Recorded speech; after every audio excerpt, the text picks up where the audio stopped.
Untuk mengetahui seperti apa ketahanan likuiditas perbankan Indonesia di era tapering, kami sudah tersambung bersama dengan Purbaya Yudisa Dewa, Ketua Dewan Komisioner Lembaga Penjamin Simpanan atau LPS. Selamat siang Pak Purbaya, apa kabar?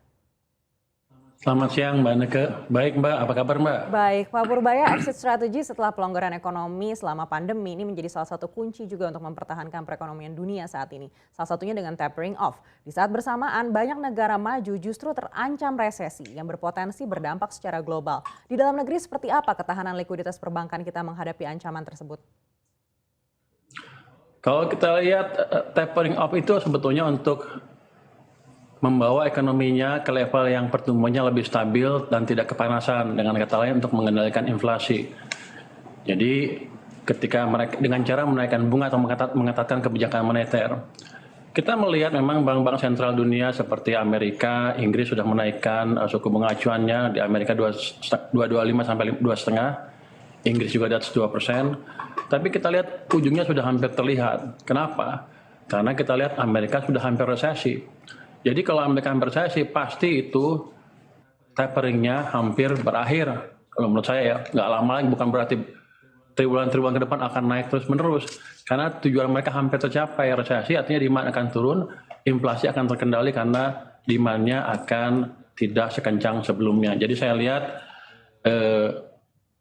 ujung dari tapering sudah agak kelihatan. Artinya kendala global yang kita hadapi akan tidak sebesar yang diperkirakan sebelumnya. Untuk kondisi domestik likuiditas perbankan sendiri, sebetulnya kita tidak tergantung kepada Amerika begitu saja atau dunia. Nasib kita ditentukan oleh kita sendiri. Kita bisa mengendalikan suplai uang di sistem dan ini sudah kita lakukan oleh Bank Sentral ya. Kita lihat di tahun 2020 ketika Amerika masih injek uang sistem, kita sempat mengalami keketatan likuiditas karena uang terlalu banyak ditarik ke di bank sentral. Tapi sekarang sudah dibalik, uang sudah ditaruh di sistem dan pertumbuhan M0, uang yang primer sekarang itu sekitar 20%, bahkan angka terakhir menunjukkan pertumbuhannya di 28%. Artinya sudah cukup banyak uang di sistem perekonomian kita. Ini juga terlihat dari indikator-indikator alat likuid per DPK yang sekarang mencapai 133%, standarnya 50%, jadi udah 2 kali lebih tinggi. Kemudian alat likuid dibagi DPK yang sekarang mencapai 29,9%.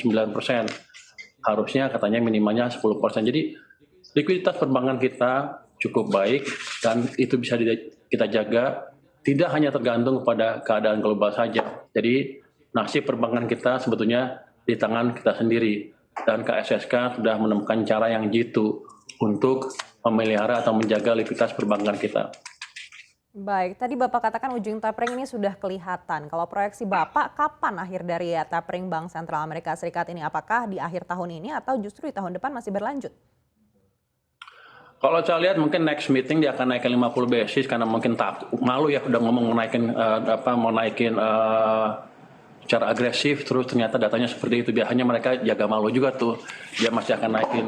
Tapi setelah itu mereka akan berhitung dengan lebih teliti lagi. Kalau di pertumbuhan ekonomi yang masih tetap lemah, saya pikir kenaikan bunganya akan berakhir di tahun ini juga. Saya juga sudah dengar di beberapa media ada yang sudah berspekulasi tahun depan mereka mulai akan turunkan bunga. Jadi akan aneh kalau dia naikin terus-terusan bunga ketika ekonominya sudah resesi. Mereka desain tapering ini bukan untuk membunuh ekonominya, tapi untuk membawa ekonomi ke pertumbuhan ekonomi yang potensialnya. Mungkin untuk Amerika di sekitar 2-3%. Baik, dengan mengakhiri tapering off-nya di tahun ini, apakah akan efektif untuk menghindarkan Amerika Serikat dari resesi? Kalau saya lihat, kalau emang ekonominya betul-betul melemah, mereka akan banting setir dari tightening bias ke loosening bias dalam pengertian. Mungkin bunga nggak akan diturunkan langsung, tapi apa yang disebut monetary easing atau injeksi uang ke sistem, mungkin mereka akan lakukan lagi. Karena pada dasarnya kebijakannya bukan untuk membunuh ekonomi atau membuat ekonomi ke resesi, tapi tadi untuk menaruh ekonomi di pertumbuhan ekonomi potensial 2-3% tanpa menimbulkan inflasi yang berlebihan. Baik, Pak Purbaya, kita kembali lagi ke dalam negeri. Kalau mengacu kepada data DPK valuta asing, ini memang tumbuh 4,5% kalau dibandingkan periode yang sama pada tahun lalu. Tapi kalau deposito dan giro ini mengalami kenaikan juga, tapi tipis. Apakah sinyal ini menjadi semakin kuat kalau ekonomi kita akan terus ekspansif di akhir tahun ini hingga di tahun depan? Sempat ada kekhawatiran bahwa karena bunga kita nggak naik, di luar negeri naik, uang lari keluar, katanya falas lari keluar. Tapi kalau dari data yang Anda sebutkan tadi, deposito falas masih tumbuh 4,5%, artinya uang tidak lari keluar. Yang menarik tadi adalah ada pergeseran dari deposito ke giro dan tabungan. Deposito year on year by Juni itu turun 9,6%. Tapi giro tumbuh 8,9% dan tabungan tumbuh 9,8% year on year. Jadi ada pergeseran dari yang bunga tinggi ke bunga yang lebih rendah. Itu kan agak aneh kalau lihat hitung-hitungan bunga aja. Tapi kalau lihat aktivitas ekonomi sekarang, itu menggambarkan memang yang punya uang tadi siap-siap menggunakan uangnya dan menaruh uangnya di tempat yang lebih cepat dicairkan, yaitu giro maupun tabungan.